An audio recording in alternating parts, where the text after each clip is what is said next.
Hi everyone, Radhe Radhe. In this video, we're going to be doing chapter 6, verse 44. And Bhagwan Shri Krishna continues to talk about what happens to people who fall after going on the path of yoga for a little bit and then they fall. So he continues to talk about that. So let's sing the verse together.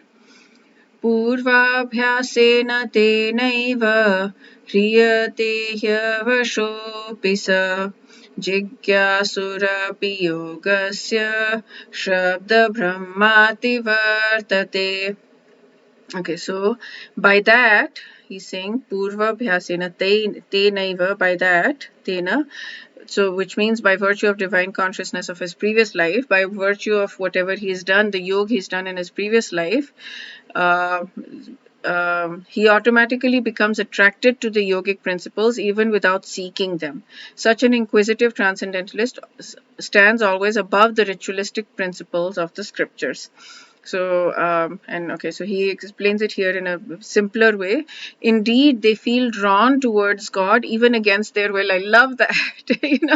You feel drawn even against. I think that's exactly what happened, because I was atheist most of my life, but then I felt drawn towards God, and I don't have any option right now. It feels like it's against. So I must have done something in my past lives where I have been brought to this. I've been like yanked into this world, and I just can't seem to do anything about it. I'm just helpless.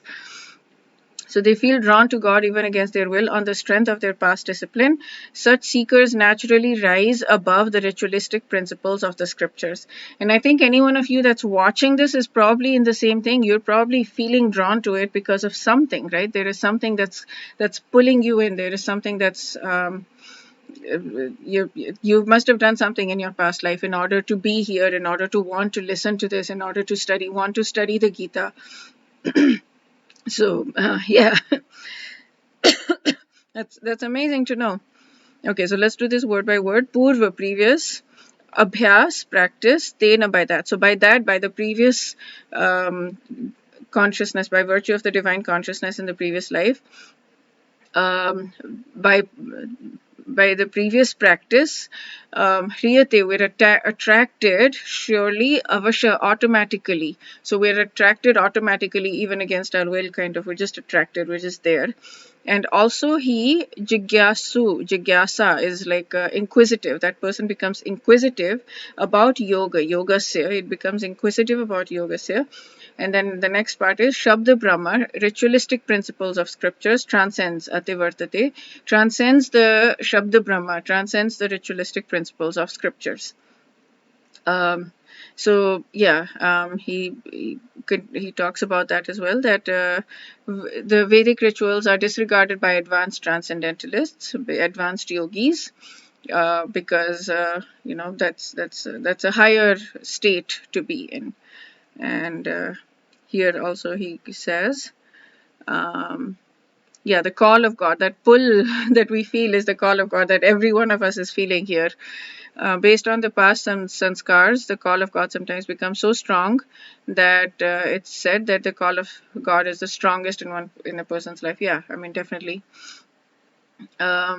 That's how in history so many people, princes, wealthy business persons, all of that, renounce the comfort of their worldly position to become ascetics, yogis, sages, and all of that.